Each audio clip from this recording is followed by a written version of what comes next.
Equação de Bernoulli. Bom, sempre que eu começo essa aula, eu costumo perguntar aos meus alunos, tá, sobre a pressão dentro de um tubo quando o líquido está em movimento, tá? Um fluido em movimento. Então, olha essa experiência aí.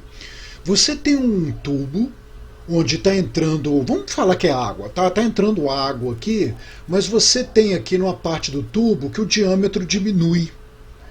Se o diâmetro diminui, você sabe que a velocidade da água aqui vai aumentar. A pergunta é a seguinte: qual o ponto P1 ou P2 que sofrerá maior pressão? Bom, se você nunca estudou a hidrodinâmica, há uma tendência natural, tá? Por isso que eu gostava de fazer essa pergunta aos alunos, de responder que a pressão maior é no ponto P2, que é onde a água está passando com maior velocidade. Mas não é a resposta correta. A resposta correta é que a pressão maior vai estar no ponto P1. E é isso que nós vamos ver, ou que a equação de Bernoulli vai provar. Tá? Matematicamente, a gente prova isso pela equação de Bernoulli. Muito bem, e fisicamente é fácil aceitar isso pelo seguinte: olha, de P1 para P2, a velocidade do fluido não vai aumentar? Se vai aumentar, é porque existe uma aceleração de P1 para P2, da esquerda para a direita. E pela segunda lei de Newton, força resultante não é massa vezes a aceleração? Isso significa, então, que se existe uma aceleração para a direita, vai existir uma força resultante para a direita. Conclusão: a pressão no ponto P1 tem que ser maior do que a pressão no ponto P2, para que surja essa força resultante acelerando o líquido para a direita. Ok? Muito bem, então, pelo que foi falado, a resposta é P1. P1, onde o fluido tem menor velocidade, é onde nós teremos a maior pressão. Bom, então vamos para a equação de Bernoulli. Quando um fluido incompressível escoa ao longo de um tubo de corrente de seção transversal variável, sua velocidade varia aumentando ou diminuindo. Bom, pelo nosso esquema aqui, olha, observe que o cano está aumentando o diâmetro. Então, pelo que nós já vimos na equação da continuidade, o fluido aqui vai estar perdendo velocidade, né? Ele vem de um diâmetro menor para um diâmetro maior. Nesse caso, a velocidade está diminuindo. Consequentemente, deve haver uma força resultante aplicada. E isso significa que a pressão deve variar ao longo do tubo, mesmo que não haja variação de altura. Porque você pode imaginar o seguinte: a pressão está variando porque a altura aqui está aumentando. Se a altura está aumentando, né, porque lá, quando a gente via lá na hidrostática, a pressão dependia da variação de profundidade, né? Então você teria assim: aqui está mais fundo, está mais profundo, então a pressão aqui vai ser maior. Tá, mas não é isso, porque a partir do momento que o fluido tem um movimento, não é mais hidrostática. A pressão vai estar variando aí, quando varia essa velocidade. Então o que vai influenciar não só a altura, como também a velocidade do fluido. Tá? Então, para dois pontos a diferentes alturas, a diferença de pressão depende não apenas da diferença de nível, mas também da diferença entre a velocidade naqueles pontos. A equação de Bernoulli resolve esse problema, e ela é facilmente obtida pelo princípio da conservação de energia, mas que no momento foge do objetivo do nosso curso, a demonstração dessa equação. Bom, essa equação ela é demonstrada em curso superior e ela tem a ver com a conservação da energia. Se o fluido está passando no cano com uma certa velocidade e se há variação de altura, você vai ter um estudo de energia no estudo desse sistema aí. Tá? Então, olha só, quando você vê aqui é pressão, tá? Na equação de Bernoulli. μGH, vai lembrar energia potencial gravitacional. Lá no primeiro ano, quando você estuda energia potencial gravitacional, né, dado por mGH, massa, gravidade e profundidade. Aqui é μGH, onde μ é a massa específica do fluido. Ok? Então isso aqui lembra energia potencial gravitacional, que na verdade vai ser quando você estudar isso aí mais profundamente no ensino superior. Tá? Mas 1/2 de μV ao quadrado. Isso aqui vai lembrar energia cinética. Energia cinética é dada por 1/2 de massa vezes a velocidade ao quadrado. Aqui no caso, μ é a massa específica do líquido. Então isso aqui vai nos dar a energia cinética do fluido, que também a gente não estuda aqui no ensino médio. Tá? Então isso aqui vai ser estudado a nível de curso superior. Essa é a equação de Bernoulli. Ele diz que esse termo todo aqui, no primeiro membro da igualdade, é constante. P é a pressão exercida em um ponto do fluido, então é o ponto que você vai estar estudando. Tá? Você vai ver se você vai estar estudando P1 ou P2. μ é a massa específica do fluido, né? Que está a densidade do fluido. G, gravidade do local. H, altura do ponto em relação ao nível de referência. Isso é importante, tá? Porque quando a gente estudava lá na hidrostática μGH, H era a profundidade. Na verdade é correto isso aí, tá? Aqui na equação de Bernoulli, o nível de referência, tá? Você vai escolher lá o nível de referência. E o H é a altura que esse ponto está em relação a esse nível de referência. Tá? Então esse H aqui não vai ser profundidade, vai ser altura em relação a esse nível. Ok? Então quando você pegar, por exemplo, o ponto P2 aqui, você vai pegar o H2, tá vendo? Que é a altura em relação ao nível de referência. Para quem entendeu bem na hidrostática, isso aqui pode parecer um pouco confuso, mas não vai ser não. Você vai ver que na equação de Bernoulli, eu vou comentar sobre isso, e você vai ver que realmente essa altura aí, ou essa variação de altura, quando o fluido está parado, vai dar o μGH lá da hidrostática. Então vamos continuar o estudo. Olha, eu repeti, é o mesmo desenho, tá? Pela equação de Bernoulli, ele fala que a pressão mais μGH mais 1/2 de μV ao quadrado é uma constante.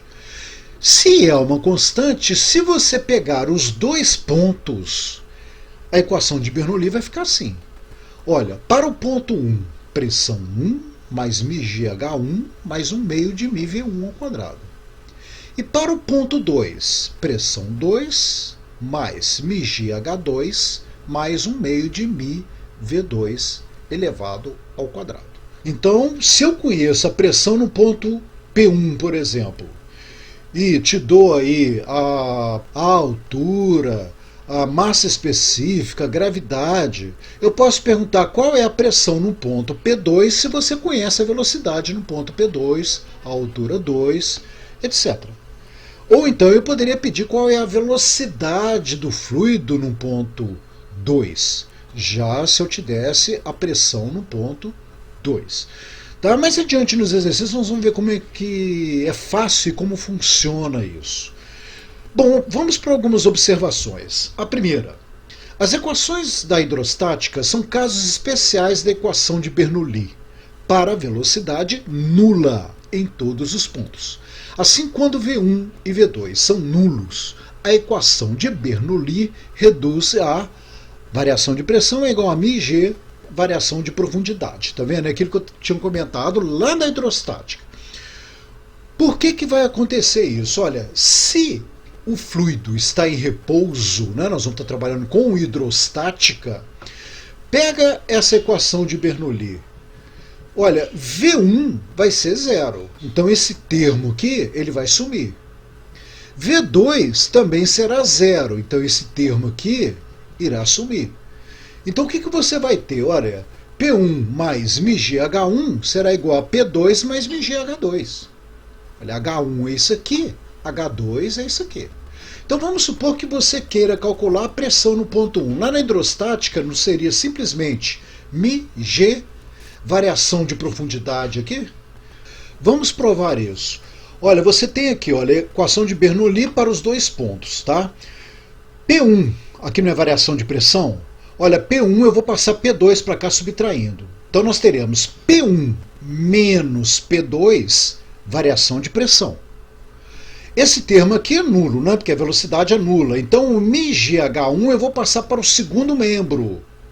Nós teremos aqui, ó, μgh2 menos μgh1. Esse termo aqui também é nulo, né? Porque a velocidade é nula. Então, no primeiro membro, eu terei P1 menos P2, que é a variação de pressão. E no segundo membro da igualdade, eu terei μgh2 menos μgh1. Como μg é comum aos dois, você vai poder colocar em evidência μg. H2 menos o H1, ΔH, variação da profundidade. Tá? Então você vê que para uma velocidade nula, a equação de Bernoulli prova que aquela equação da hidrostática está correta. Vamos à segunda observação. Observa-se facilmente, pela equação de Bernoulli, que quanto maior a velocidade do fluido, menor será a pressão nessa região. Então, eu estou voltando agora àquela primeira pergunta que foi feita, né? Você observa aqui que tem um tubo passando um fluido, e esse tubo, quando ele diminui o diâmetro, lógico que a velocidade do fluido irá aumentar, né? Aí vem naquela da equação da continuidade. A quantidade de fluido que entra no tubo, num certo intervalo de tempo, é a mesma quantidade de fluido que sai pelo tubo no mesmo intervalo de tempo. Tá? Então nós teremos aqui um aumento da velocidade do fluido devido à diminuição da área. Agora, o que vai acontecer com a pressão? Olha bem, quando você pega a equação de Bernoulli, a velocidade no ponto 2 não é maior que a velocidade no ponto 1? Então, esse termo aqui será maior do que esse termo aqui. E o μgh1, μgh2, eles vão simplificar, né? Ou anular, vamos falar assim. Por quê? A profundidade aqui não é a mesma, ou a altura aqui não é a mesma, os dois pontos estão na mesma altura. Como H1 é igual a H2, então nós vamos chamar essa altura de H. Bom, como H1 então é igual a H2, isso aqui você pode chamar de H, esse termo aqui com esse termo, ele vai anular. Né? Passa o mgh para cá subtraindo, vai simplificar isso aqui. Tá? Então, voltando. Como um meio de μv2 ao quadrado. Como a velocidade 2 é maior do que a velocidade 1, esse termo aqui é maior que esse termo. Mas isso aqui não é uma igualdade? Para ser uma igualdade, então P2 terá que ser menor do que P1. Esse termo não é maior do que esse termo? Poxa, como é que isso aqui é uma igualdade? P2 então tem que ser menor do que P1. Tá? Porque senão isso aqui não seria uma igualdade. Se P2 fosse maior do que P1, esse segundo membro aqui seria maior do que o primeiro membro. Tá? Não teria lógica isso. Tá? Então, como V2 é maior do que V1, V2 aqui é maior do que V1, então a pressão no ponto 2 será menor do que a pressão no ponto 1. Vamos ver como isso funciona no exercício. Olha, primeiro, a figura ao lado representamos na realidade a figura abaixo, né? Na figura abaixo representamos uma situação em que um fluido ideal de densidade 8 vezes 10 elevado a 2 kg por metro cúbico. Vamos começar a pegar esses dados na solução. Olha, a massa específica do fluido é 8 vezes 10 elevado ao quadrado kg por metro cúbico. Escoa por um tubo disposto horizontalmente. O líquido passa por A com uma velocidade VA de 2 metros por segundo e pelo ponto B com uma velocidade VB de 4 metros por segundo. Sabendo que a pressão no ponto A é PA 5,60 vezes 10 elevado a 4 Pascal, calcule a pressão no ponto B. É isso que eu estou querendo, tá? Então aquilo, você sabe que o fluido entra e que vai aumentar a velocidade porque aqui diminui o diâmetro do cano. Então já sabemos também que a pressão irá diminuir. Mas vamos calcular o valor dessa pressão. Para calcular o valor da pressão, você vai usar então a equação de Bernoulli. A pressão no ponto A mais μgHA mais 1 meio de μVA ao quadrado é igual à pressão no ponto B mais μgHB mais 1 meio de μVB ao quadrado. Agora vamos substituir esses dados. Qual é a pressão no ponto A? Não é 5,60 vezes 10 a 4 Pascal? Vamos substituindo, tá? Como HA é igual a HB, olha, HA é igual a HB, então já sei de cara que esse termo aqui vai anular com esse termo, né? μgHA menos μgHB, esses termos vão se anular. E vamos substituindo agora os valores. A pressão de ar, 5,60 vezes 10 elevado a 4, mais 1 meio de μVA ao quadrado. Então, mais 1 meio de μ, 8 vezes 10 elevado ao quadrado, VA 2 elevado ao quadrado, né? Que é VA ao quadrado.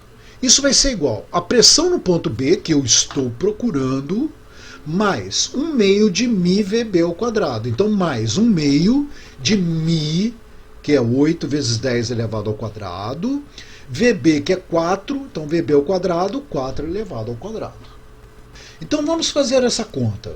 Olha, 5,60 vezes 10 elevado a 4, eu repeti, mais 1 meio de 8 vezes 10 ao quadrado vezes 4. Então, podemos fazer a conta. 1 meio de 8 vai dar 4. 4 vezes 4, 16. Está aqui, 16. Vezes 10 elevado ao quadrado. Isso vai ser igual a pressão no ponto B, mais 1 meio de 8, 4. 4 vezes 4 ao quadrado, 16. 4 vezes 16, 64. Vezes 10 elevado ao quadrado. Para achar a pressão B, então, eu tenho que passar esse 64 vezes 10 ao quadrado para cá, subtraindo, né? Então, vamos fazer isso, olha, já invertendo tudo, tá? Eu passei o 64 para cá, subtraindo, e a pressão B ficou no lado do segundo membro, né? Eu passei a pressão B aqui para o primeiro membro e tudo que estava aqui passei para o segundo membro aqui. Então, olha, a pressão B vai ser igual a 5,60 vezes 10 a 4, eu repeti, mais 16 vezes 10 ao quadrado, eu repeti, 64, 10 ao quadrado, passou para cá, menos 64 vezes 10 elevado ao quadrado. Muito bem, para fazer esse cálculo agora, gente, olha bem, aqui eu tenho 10 a 4, aqui 10 ao quadrado, não pode, né? Então eu vou fazer a primeira conta aqui, olha, 16, 10 ao quadrado, menos 64 vezes 10 ao quadrado. Isso vai dar 48 vezes 10 ao quadrado. Negativo, né? Sinal do maior. Olha, eu tenho 16 menos 64. Então, menos 48 vezes 10 elevado ao quadrado. O 5,60 vezes 10 à quarta, eu repeti aqui. Tá? Então, olha, para fazer esse cálculo agora, olha bem, eu vou ter que ou fazer o 10 a 4 virar 10 a 2, ou fazer o 10 a 2 virar 10 a 4. Então, olha, para fazer esse cálculo, vamos fazer 10 a 2 virar 10 a 4. Então, eu vou ter 5,60 vezes 10 a 4, menos 48 vezes 10 a 2. Como é que eu faço 10 a 2 virar 10 a 4? Eu não teria que multiplicar por 100 aqui? Tá? Aí vai virar 10 a 4. Né? 10 a 2 vezes 10 a 2, 10 a 4. O 48, então, eu vou ter que dividir por 100. Vai ficar 0,48. A vírgula, então, vai ter que andar 2 casas para a esquerda, para que esse 2 aqui vire 10 a 4. Então, nós teremos que a pressão B vai ser igual a 5,60 vezes 10 a 4, menos 0,48 vezes 10 elevado a 4. 5,60 menos 0,48 vai dar 5,12 vezes 10 elevado a 4 Pascal é a resposta do problema. Observe, então, que a pressão diminuiu. A pressão no ponto A não era 5,60 vezes 10 a 4? A pressão no ponto B passou para 5,12 vezes 10 elevado a 4. Houve uma diminuição de pressão devido ao aumento da velocidade. Quando você vai usar a mangueira para aguar alguma coisa, normalmente você coloca o dedo no bico, né, para que a água ganhe um alcance maior. Normalmente fala-se aí aumentar a pressão. Na verdade, quando você coloca o dedo na frente da mangueira, o que acontece é que você aumenta a pressão dentro do cano. Exatamente naquela região onde você está colocando o dedo, a água vai diminuir a pressão, porque a pressão do lado de fora é a pressão atmosférica. Dentro da mangueira você vai ter uma pressão maior do que a pressão atmosférica. Essa variação de pressão vai fazer com que a água aumente a velocidade e aí tenha um alcance maior. Tá? Então normalmente no início, né, a água não vai muito longe, mas quando você coloca o dedo então na frente do cano, aumenta a pressão dentro do cano para que a água então tenha um alcance maior na hora que ela sai do cano. Vamos ao segundo problema. Um líquido de densidade 8 vezes 10 kg por metro cúbico. Então vamos à solução aqui, já pegando os dados, hein? A densidade do líquido é 8 vezes 10 kg por metro cúbico. Escoa por um tubo disposto horizontalmente, como indica a figura. Os medidores de pressão M1 e M2 assinalam pressão 1, 6 vezes 10 elevado a 4 Pascal, e pressão 2, 5,4 vezes 10 elevado a 4 Pascal. Sabendo que a velocidade no ponto 1 é de 4 metros por segundo, calcule a velocidade no ponto 2. Tá? Então, observe aqui já, né, que a velocidade aqui ela vai aumentar. Né? O V2 vai ser maior do que V1. Eu só sei disso. E que, como a velocidade aumenta, a pressão, então, teria que diminuir. Observe que a pressão no ponto 2 é menor do que a pressão no ponto 1. Desenvolvendo isso, então, pela equação de Bernoulli. Pega a equação de Bernoulli e vamos substituir. Olha, não é a mesma profundidade, então eu já sei que H1 vai ser igual a H2. Como H1 é igual a H2, isso aí, então, vai poder anular. Pegando os dados agora, a pressão no ponto 1 é 6 vezes 10 elevado a 4, tá? Já coloquei tudo substituído aí, mas vamos seguir. Pressão 1, 6 vezes 10 a 4, mais 1 meio de μV1 ao quadrado. Olha, 1 meio de μ, 8 vezes 10, V1, 4 elevado ao quadrado. Que é igual a pressão no ponto 2, 5,4 vezes 10 elevado a 4, que você tem aqui, mais 1 meio de μV2 ao quadrado. Então, 1 meio de μ, 8 vezes 10 vezes V2 ao quadrado, V2 elevado ao quadrado aqui. Fazendo os cálculos aqui, não, olha, 6 vezes 10 a 4, repete, olha, 1 meio de 8 vai dar 4. 4 vezes 10, 40. 4 ao quadrado, 16. 16 vezes 40 vai dar 160 vezes 4, né? A 640. Eu coloquei aqui, olha, o valor, que é igual a 5,4 vezes 10 a 4, repetir, 1 meio de 8, que dá 4, vezes 10, 40, V2 elevado ao quadrado. Bom, vamos passar o 5,4 vezes 10 a 4 para cá, subtraindo, você vai ter 60 vezes 10 elevado a 3, olha bem, hein? Eu estou jogando tudo aqui para 10 elevado a 3, tá? Para facilitar o cálculo. 6 vezes 10 a 4, para virar 10 a 3, isso aqui teria que ser 60.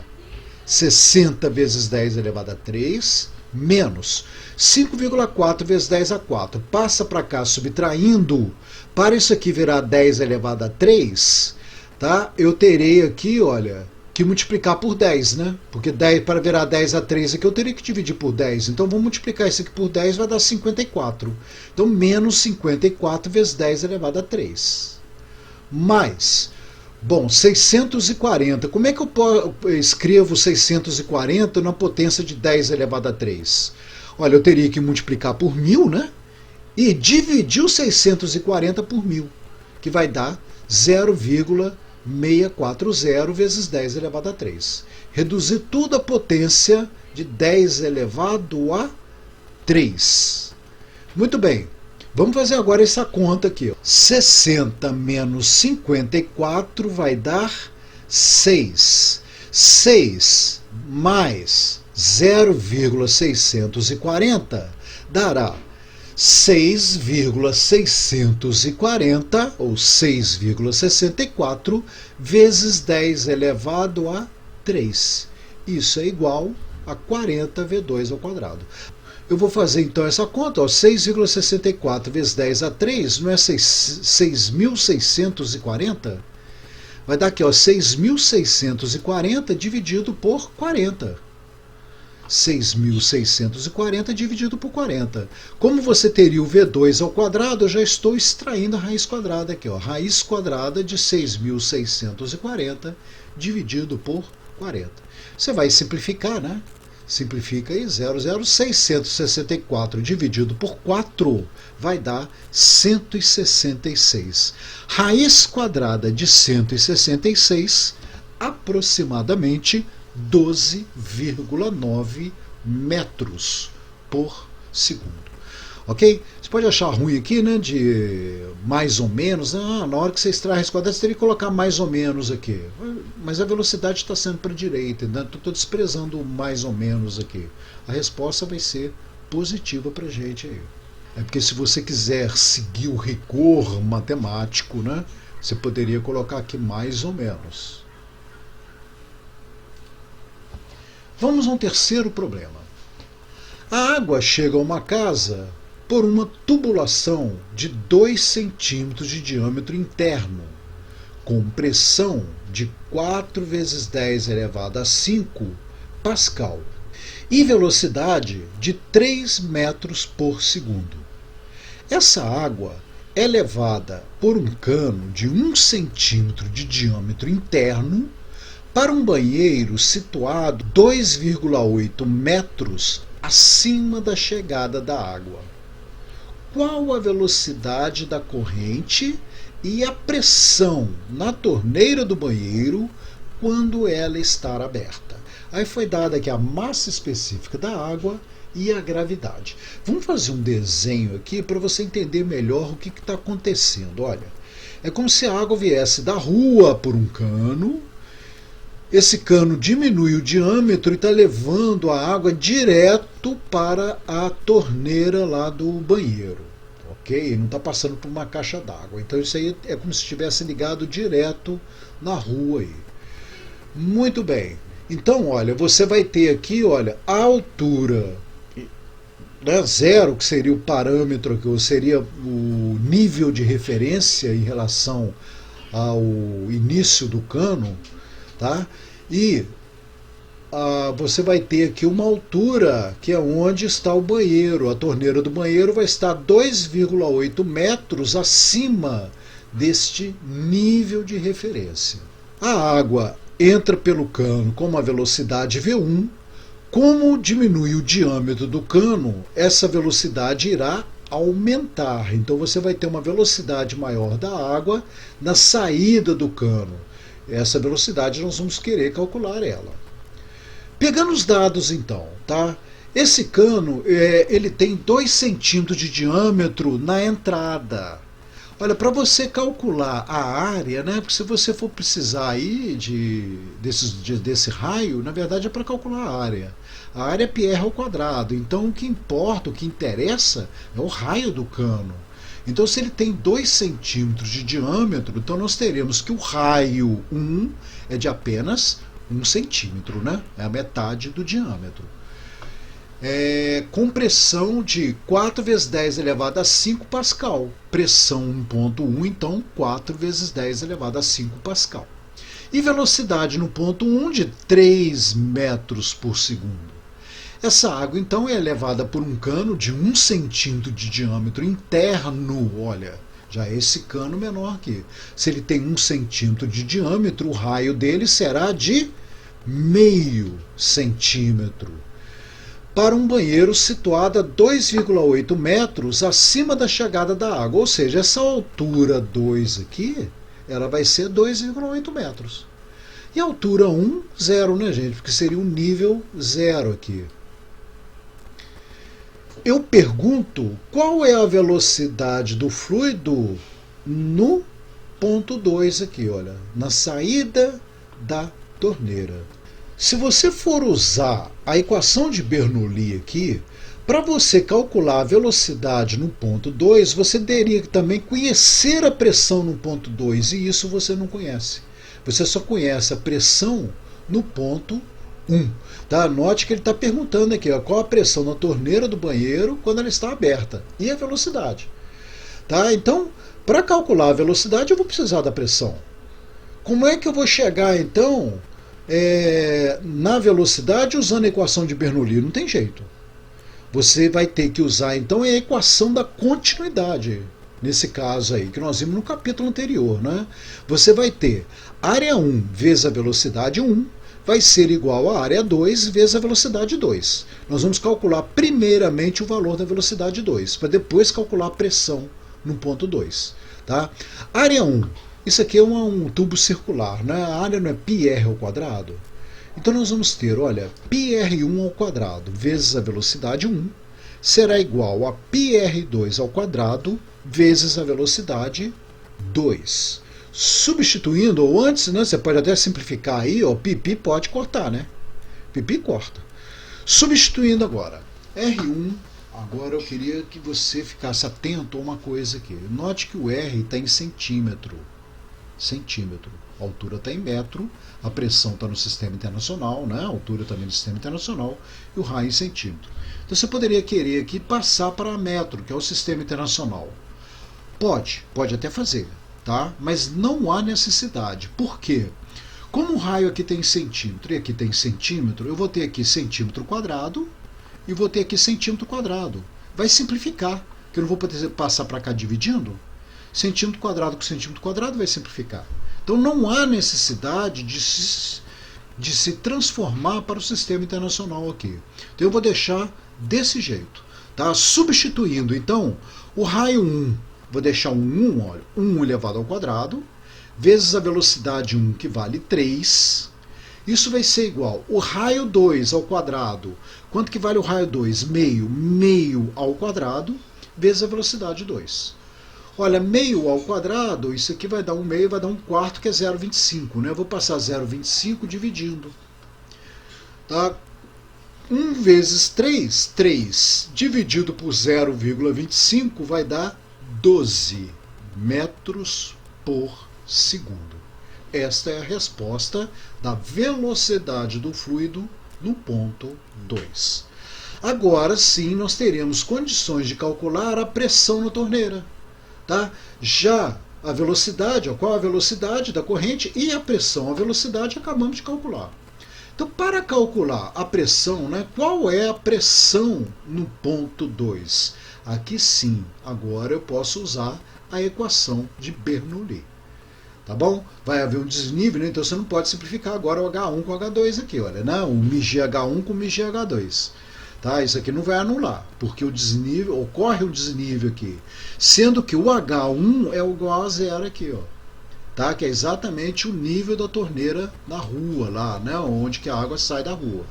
Então nós temos aqui, olha, substituindo a pressão no ponto 1 foi dada, 4 vezes 10 elevado a 5, μgH1, como o H1 é zero, que você tem um nível de referência zero aqui, então esse termo aqui vai dar zero. Mais um meio de μ foi dado. Qual é a massa específica do líquido? Foi dada aqui, ó, massa específica da água. 1 grama por centímetro cúbico. Aqui sim, você tem que passar para o sistema internacional, né? Como é que você passa grama por centímetro cúbico para quilograma metro cúbico? Lembra lá da hidrostática? Multiplica por 1000, né? Basta multiplicar por 10 elevado a 3. Então, olha, o μ da água aqui, olha, vai ser... você tem aqui, ó, 1 meio de μ 10 elevado a 3, vezes a velocidade 1, que é 3 elevado ao quadrado.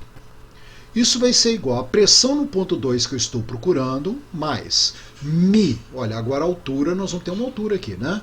A massa específica da água, 10 elevado a 3, a gravidade 10, a altura 2, 2,8 metros. Mais 1 meio massa específica da água, 10 elevado a 3, vezes V2. V2 vale 12 metros por segundo, que foi calculado aqui, ó, 12 elevado ao quadrado. Agora é só fazer conta. A parte física acaba aqui na equação de Bernoulli. Você substitui os valores e aí passa a ser fazer conta. Então nós temos, olha, 4 vezes 10 elevado a 5, eu repeti, mais 1 meio de 3 ao quadrado, 9. Olha, 9 dividido por 2, 4,5 vezes 10 elevado a 3. 4,5 vezes 10 elevado a 3. Isso é igual a P2 mais 2,8. 10 vezes 10 elevado a 3, 10 elevado a 4. Mais 12 ao quadrado, 144, dividido por 2, vai dar 72, vezes 10 elevado a 3. Bom, então para achar a pressão no ponto 2, eu vou ter que passar isso para cá, subtraindo. Passando isso para cá, tá, e invertendo tudo aqui, olha, vamos fazer o cálculo, tá? O P2, tá vendo? Eu passei para o lado esquerdo e o restante ficou tudo no lado direito. Então você tinha, olha, 4 vezes 10 a 5 é a mesma coisa que 40 vezes 10 a 4. Aquela ideia, né? Isso aqui vai ficar 10 vezes, é como se você estivesse dividindo por 10, eu vou ter que multiplicar aqui por 10, né? O 4 por 10, olha. O 5 dividido por 10, 10 elevado a 4. 4 por 10, 4 vezes 10, 40. E aí vai, 4,5 vezes 10 a 3. Olha, como é que eu faço 10 a 3 virar 10 a 4? Eu teria que multiplicar por 10. Então você vai ter que dividir isso aqui por 10, 0,45 vezes 10 a 4. Esse 2,8 vezes 10 a 4 passa para o primeiro membro, menos 2,8 vezes 10 a 4. Mais 72 vezes 10 a 3, passando para o primeiro membro, menos 72 vezes 10 a 3. Só que fazendo virar 10 a 4, você vai ter aqui 7,2 vezes 10 elevado a 4. Como agora é tudo 10 a 4, então basta pegar 40, somar com 0,45, subtrair 2,8, subtrair 7,2. Quer dizer, essa conta vezes 10 elevado a 4. Resposta, então, vai dar que a pressão 2 é igual a 30,45 vezes 10 elevado a 4 Pascal. Você pode dar a resposta aí, né, mandar com a vírgula 4 casas para a direita, ou colocar a vírgula no lugar depois do 3 aqui, né, para ficar mais bonita a resposta. 3,045 vezes 10 elevado a 5. Tá? Ou então simplesmente dar a resposta como 304.500 Pascal. Observe que a pressão inicialmente era 400.000 Pascal. Ela foi reduzida para 304.500 Pascal. Vamos a algumas curiosidades agora, tá? Que costuma ser explorado às vezes em vestibular, o PISME aí. Sobre estouros de janelas.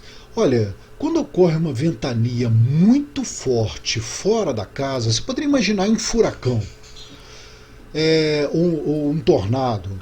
O vento vai passar com uma velocidade muito grande no lado externo da casa. Olha, no lado interno da casa, o ar está parado. Então, a pressão interna da casa é maior do que a pressão do lado externo da casa. Quanto maior a velocidade do vento, menor vai ser a pressão do lado de fora da casa. Então, como a pressão interna é maior do que a pressão externa, surgirá uma força empurrando a janela para fora. Se a variação de pressão for muito grande, essa força também vai ser muito grande, capaz de quebrar as vidraças. Tá? Por isso que normalmente quando vai haver um furacão, você observa na televisão, no YouTube você vê isso também, você acha, tá, cenas. As pessoas protegem as casas colocando tapumes nas janelas. Tá? Porque quem vai sofrer essa variação de pressão é o tapume e não a janela de vidro ali. Tá? Então evitará que o vidro se estilhasse. Tá? Poupando assim a vidraça da casa. Então, aqui o que você poderia falar aqui, olha, pressão interna maior do que a pressão externa, então as janelas vão se quebrar. E olha, elas se quebram de dentro para fora. Tá vendo? A tendência dos estilhaços sair para fora da casa e não entrar para o interior da casa. A mesma coisa acontece com os telhados. Tá? O telhado, aqui eu coloco sobre isso, né? Eu falo a respeito, que eles são feitos para aguentar uma força vertical para baixo, né? O peso do telhado. Então essa força ela vem de cima para baixo. Eu até comento aqui, né, que em países muito frios, né, o que acontece? Há um acúmulo de neve nos telhados. Se ocorre um acúmulo de neve nos telhados, vai aumentar o peso vertical para baixo, né, que seria uma força para baixo. Então os telhados normalmente eles são projetados para aguentar essa força vertical para baixo e não para cima.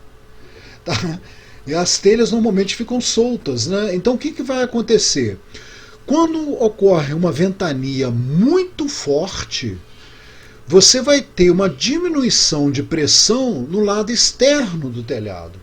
Como no lado interno o ar vai estar parado, a pressão vai ser maior. Então vai surgir uma força vertical de baixo para cima, empurrando o telhado para cima. Então ocorrerá aí o destelhamento, né?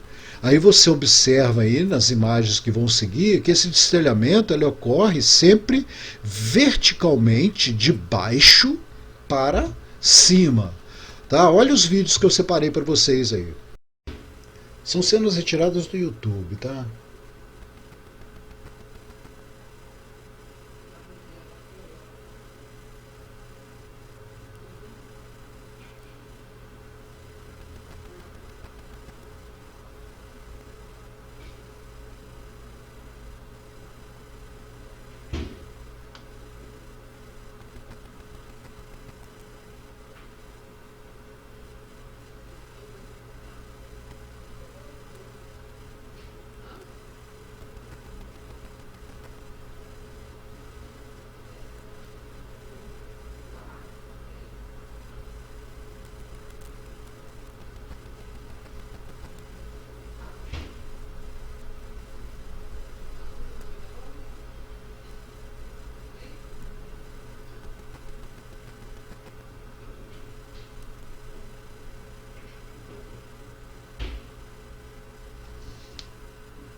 Eu coloquei essa figurinha aí só para você lembrar, tá, das cenas que acabaram de passar, porque na verdade não dá para você imprimir, né, as cenas. E esse esqueminha aí vai sair impresso para você. Outro efeito muito curioso, tá, a gente vê no futebol. Eu vou estar falando aí de sustentação da bola, é quando o jogador dá um chute e a bola custa cair. Tá? Ou então aquele efeito que o jogador chuta e a bola faz uma curva. Você vai entender melhor como isso acontece aqui. Tá? Primeiro vamos falar da sustentação da bola. Tá? Eu estou representando aqui como se a bola estivesse num túnel de vento. Então você vê assim, no túnel de vento tá, a bola está fixa, parada. O ar está vindo da direita para a esquerda. Observe que o ar desloca, né, tanto na parte de cima da bola como na parte de baixo. Observe que a pressão na parte de cima da bola e a pressão na parte de baixo da bola é a mesma. Então isso aqui inicialmente não vai surgir efeito nenhum em cima da bola. Agora na figura B, observa bem, se a bola estiver girando, eu coloquei a bola girando aqui no sentido anti-horário. A bola, você sabe que ela tem gombos, né? Numa bola de plástico, por exemplo, aquela lisa, isso não funcionaria bem. Mas numa bola de futebol que contém gombos, quando ela está girando, o ar em volta da bola também gira, junto com a bola. Tá? Os gomos vão fazer exatamente esse movimento do ar aqui. Então a bola aqui está girando no sentido anti-horário. Tá? O que acontece quando você junta a figura A com a figura B agora? Agora olha bem. Você tem, tá, no túnel aerodinâmico aqui, ó, o ar está vindo da direita para a esquerda. Está passando pela bola aqui. E a bola está girando no sentido anti-horário. Então o que vai acontecer? Na parte superior da bola aqui, olha, você está vendo, o ar vai estar na mesma direção e sentido do ar do túnel de vento aqui, ó. Tá girando na mesma direção e sentido. Então, vai haver uma somatória aqui, ou não vai haver muita interferência. Já na parte de baixo da bola vai. Porque, olha, o ar está vindo da direita para a esquerda, né, do túnel aerodinâmico, mas o ar da bola, como ela está girando no sentido anti-horário, o ar está vindo da esquerda para a direita. Então, olha, vai haver aqui, olha, um encontro aqui, um ar vindo aqui em sentido contrário. Tá? Então vai haver aqui o encontro desses dois, né, dessas duas camadas de ar aqui em sentidos contrários. Vai haver aqui tipo uma turbulência. Vai diminuir a velocidade do ar na parte de baixo da bola. Conclusão: a pressão maior será na parte de baixo, onde o ar vai ter uma velocidade menor, tá? Exatamente devido a essa turbulência. Na parte de cima, como a velocidade do ar será maior, a pressão é menor. Então vai surgir uma força da parte de baixo para cima, né? De baixo para cima, da região de maior pressão para a região de menor pressão. Isso vai fazer com que a bola tenha uma sustentação maior no ar. Não, porque olha, se você chutasse a bola, pela aceleração da gravidade, ela deveria cair rapidamente. É como se você abandonasse uma bola de uma certa altura. Mas quando você dá um chute com a bola girando nesse sentido, vai ocorrer uma sustentação maior e ela então vai ter um alcance maior. Tá? Olha, o nome dessa força resultante que surge para cima nós chamamos de força Magnus. Ok? Tá? Esse raciocínio você pode usar também para quando o jogador chuta a bola fazendo curva. O que acontece? Olha, ele vai chutar a bola, vamos pegar esse primeiro caso aqui, ele vai chutar a bola fazendo a bola girar no sentido horário agora. Tá? Como a bola vai em direção ao gol, olha, vamos pegar assim, da esquerda para a direita, tá? Como se você estivesse olhando isso aqui de lado, da esquerda para a direita.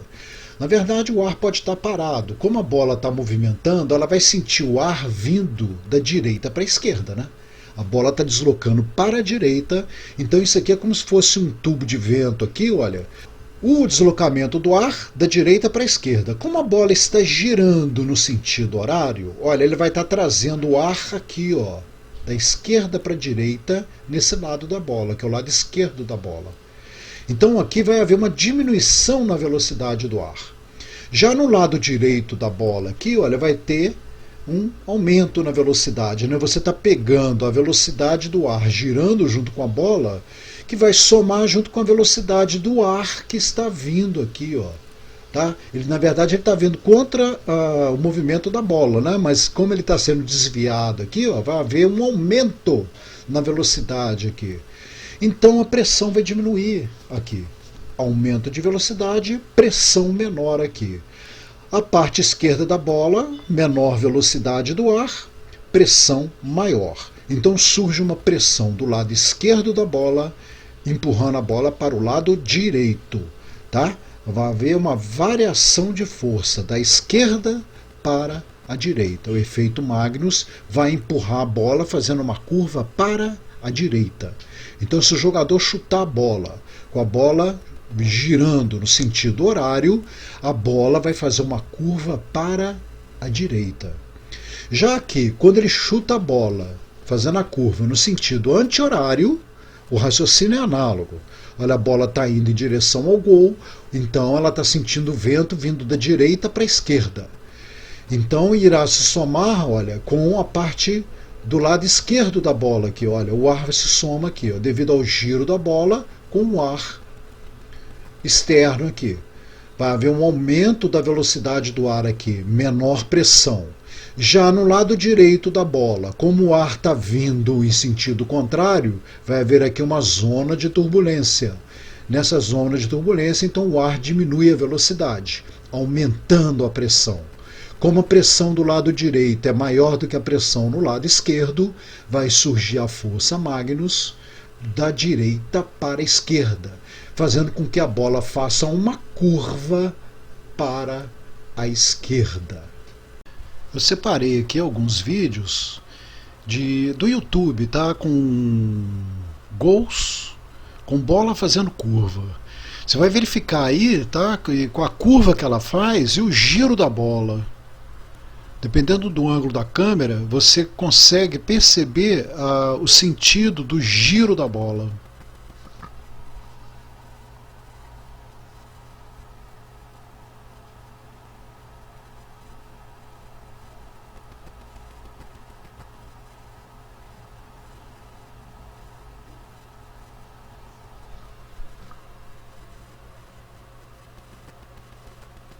Sentido anti-horário.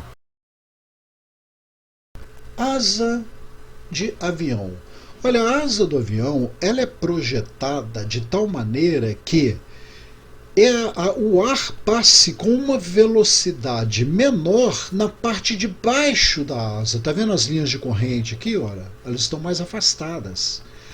Devido a esse ângulo de inclinação da asa, tá, e o formato, o ar vai ter maior velocidade na parte de cima da asa. Então, na parte de cima da asa, você terá uma região de menor pressão do que na parte de baixo da asa. Como na parte de baixo da asa, então, a pressão é maior, vai surgir uma força vertical de baixo para cima que vai dar a sustentação do avião. Ok?